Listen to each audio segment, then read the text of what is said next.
Boston in 2021, was the co-side of Women's Basketball Academic All-America. And as I said, her teams are consistently above the 3.0. Coach Staley's been a tireless advocate for her sport, not just the University of South Carolina and our women's basketball program, but for the sport. She believes in diversity, inclusion, and making a difference in the community that she lives in. She found it in her soul. Many of you know that that's an organization that provides sneakers to homeless children and children in need. I want to share a stat with you that being in the profession years ago is remarkable. We know she's going into her 14th season, so 13 in the books. When you take over a program, it very rarely is a plug and play. There's a process that you have to go through to be successful. Well, in her 13 seasons, she's won 76% of her games. So there was no plug and play, but she was still very successful. 74% of the SEC games that she played, she's won. In the last 8 seasons, 239-37. That's an 86.6 winning percentage. SEC, 114 wins, 14 losses. That's 89.1 winning percentage. Alex English, it's pretty good. In the 13 seasons prior to the one that she's about to tip off, we have a national championship, 3 Final Fours, 4 Elite Eights, and 8 Sweet 16s. We've won 5 SEC championships. We've won 6 tournament titles. Quite an accomplishment. 2020, Coach Staley was the Naismith National Coach of the Year, the WBCA National Coach of the Year, the AP National Coach of the Year, the U.S. Basketball Writers Association National Coach of the Year. And in 2015, she was the USA Co-National Coach of the Year. In 2013, she received the Order of the Palmetto, which goes to the highest civilian honor awarded by the Governor of South Carolina. She's been SEC Coach of the Year 4 times. She's a member of the Naismith Basketball Hall of Fame and the Women's Basketball Hall of Fame. We all know that this past summer she was the head coach of the USA National Olympic Basketball Team with a gold medal accomplishment.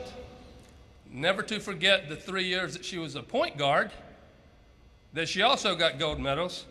And in 2004, the Olympic year, she was honored by her fellow Olympians as a flag bearer of the Olympic Games. I'm honored to be a part of the celebration today and of Coach Staley's tenure in my 10th year as the athletics director. And I know that the statistics and the numbers I've shared with you are incredible. And there's a lot of great years ahead of us. She's a very special woman. She's impacted women's basketball in a way that we all know, on the court, but off the court. And she uses her platform to speak and represent all the women and the sport that she cares so much about, as she displayed at the NCAA championship, and rightfully so. Again, I'm honored to be a part of this celebration today, and I look forward to being able to one day have so many more accolades that we'll just have to condense it. But somebody asked me if I would share something personal about Coach Staley, and I said I'm a little bit afraid to share anything personal. She might get after me. But I will tell you this: unless she changes her ways, she's been known to dress up around Halloween. So we'll look forward to that. But thank you very much for being here. And now I have the pleasure of introducing our president of the University of South Carolina, Dr. Harris Pastides.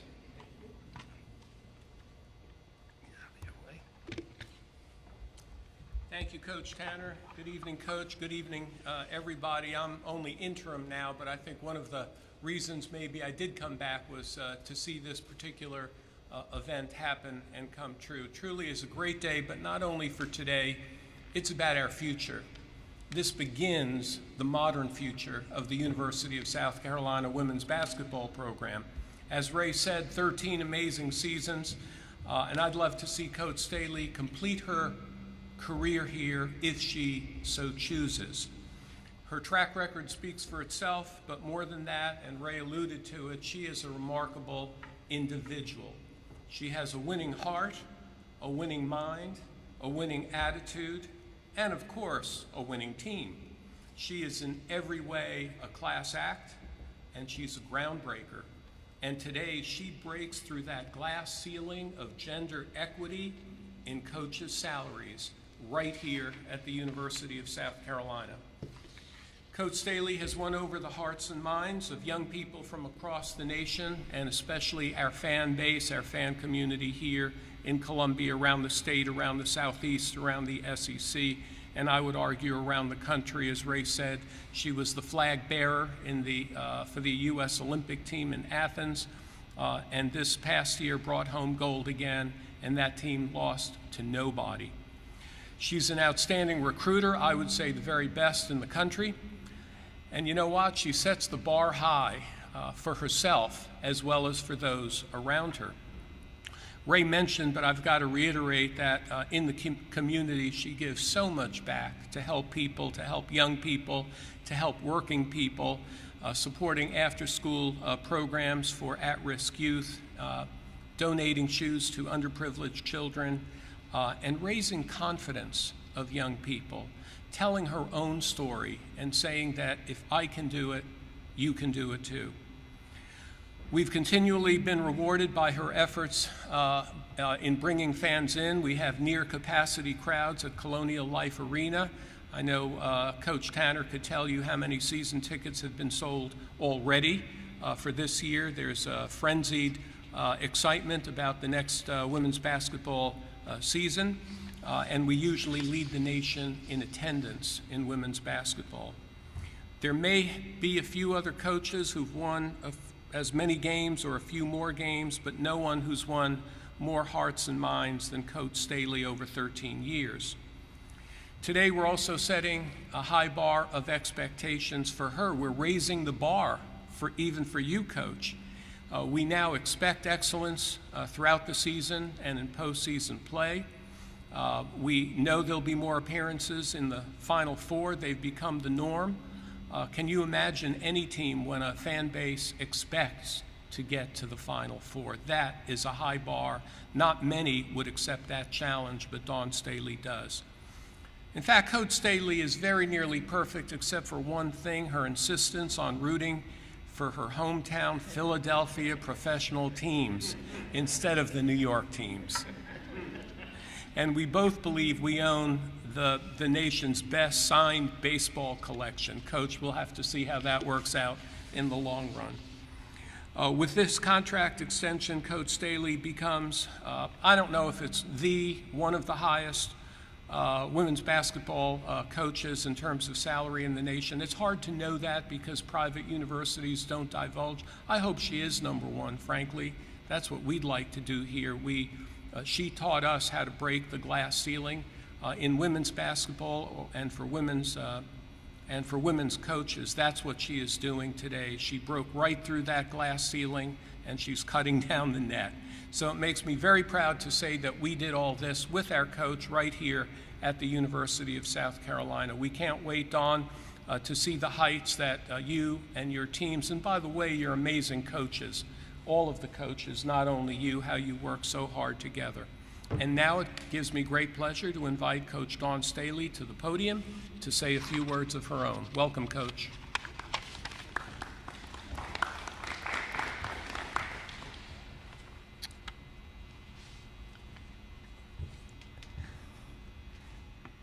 I'm a little bit younger. I can use technology. First, I think today is a big day for me, and I don't really like shining the spotlight on me, but it's also a huge day for the game of women's basketball and for gender equity across the nation. I would like to just personally thank President Pastides for being that president that stands up for everything that's right, unpopularly right. Also like to thank Coach Tanner for actually his negotiating techniques when it comes to this. I think Coach Tanner has been in my position before as a coach. I will have to say he's a suit now, because he's been a great leader for our athletics department. And I also like to thank the board of directors, trustees, for making such a monumental thing today, because it really is mind-boggling to stand before you for what we're standing here for. And I also have to thank some people here who were incredibly instrumental in getting this done, and Butch Bowers and Angela O'Neill. They have both were people who I confided in, people who just helped steer this ship in the right direction, and these are people who I feel like I'm forever indebted to, because they just stayed the course. I got to thank the University of South Carolina for just being committed to leading this way, and recognizing gender equity in our country. I hope that one day that, it's probably popular standing here, but unpopular somewhere else across our nation. So I hope that today we will stand in being unpopularly right, and tomorrow it's a popular right thing to do. And I'm so grateful that the University of South Carolina were the ones to do it, because for a long time, South Carolina has not always been on the popular end of history, but I stand here before you to say that this is a transformational decision that was made, and I'm super proud that I represent this place, this state, and hope that we can continue to do this, not just with women's basketball, with all women's sports, with all women's professors, with all women's administrators, and that goes down the line. And then lastly, I'd like to thank our FAMs.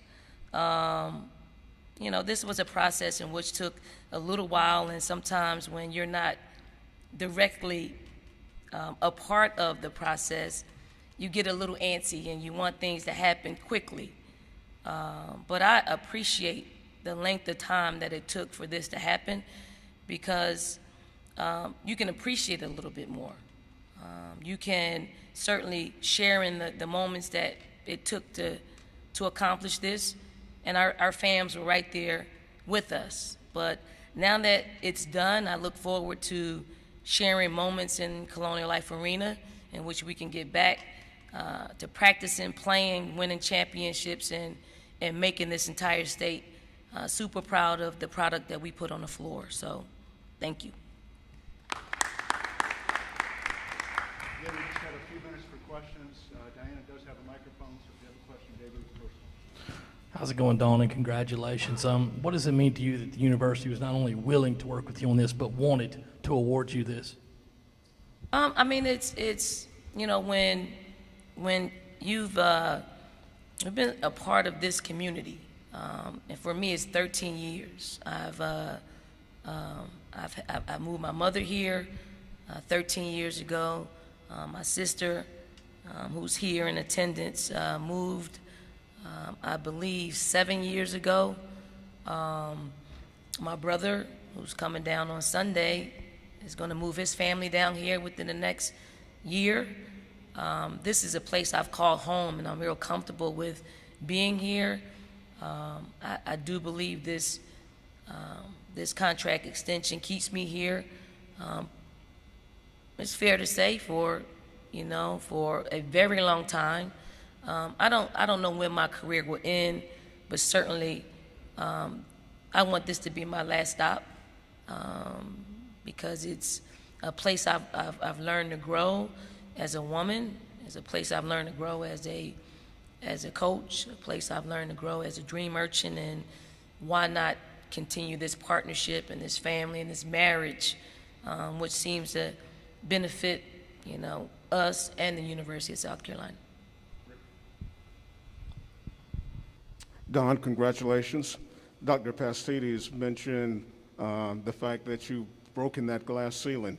How much pride do you take in this accomplishment, not just for yourself, but as an inspiration to little girls around the world?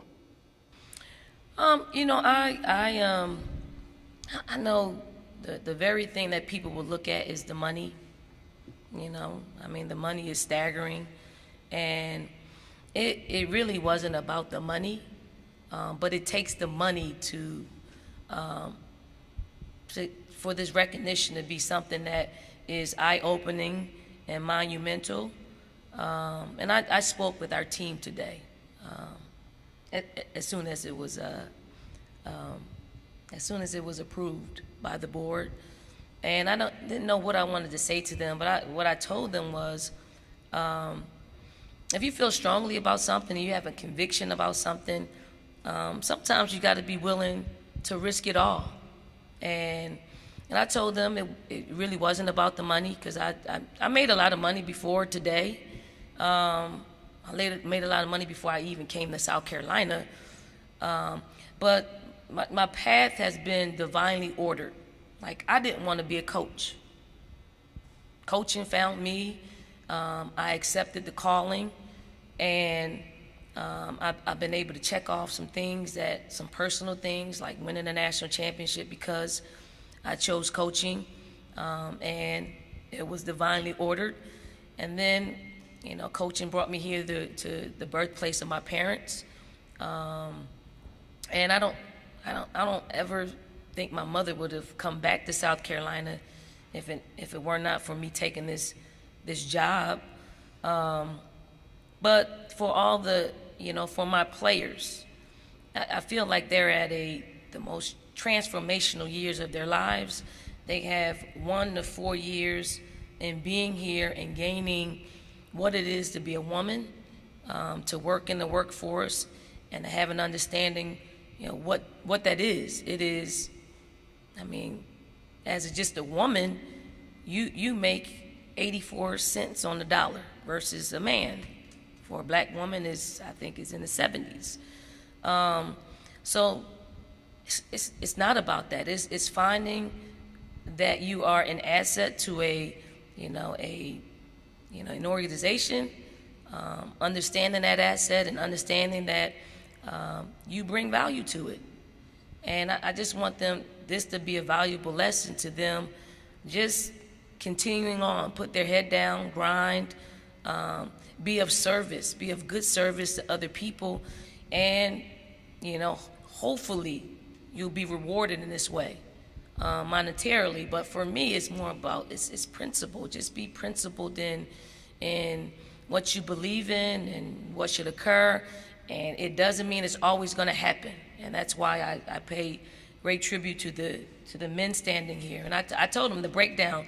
We got a male president, we got a male AD. The board is probably 90% male. Those are the people who made this decision. And I'm so thankful, because it doesn't happen very often. But I'm super happy it happened right here at the University of South Carolina, where we can, again, be leaders in gender equity. Who knew? Who knew that this would take place in my tenure here at South Carolina? So I hope it's just an opportunity for the rest of the nation and the world to catch up. Hi, Don. Congratulations, first of all. I wanted to ask, when you look back with all the success you've had and the commitment that South Carolina has shown today, whenever you had your introductory press conference, 13 years ago, not too far from here, was that what you envisioned, or, where does this stack in terms of what your expectations were? No, I mean, for as long as I've played basketball or coached basketball, it's truly been out of the love. Like, it's truly my passion. It is what I'm supposed to be doing. But along with that, things just come up. I mean, when you're passionate about something, there's always going to be people around you that will help or hinder it. You have to figure out who those people are, and grow with the ones that's going to help you. And try to keep the other people at distance, but I have to go back to just being my path was divinely ordered. It was ordered because I'm supposed to be here today, enjoying what will hopefully one day help some other people who look like me, who don't look like me, who are in a position where you're rewarded for your work. And I mean, it feels good, so I'm gonna feel good today, but hopefully be on the lookout for other board of trustees and presidents and ADs to step up to the plate and do something that is unpopularly right. We'll take one more, Matt. Don, I know the theme this year is net worth for your team. How fitting is that theme for you today and for the season as we go forward? I mean, it's fitting, but it wasn't anything behind it besides showing appreciation for women's basketball fans, our players. The NIL is a real thing. And also just showing an appreciation for what it takes to cut down nets in a championship form. But I mean, standing here today, I think it's fitting, but it's only fitting if there are more days like this for other people. Thank you, Coach. Thank you all.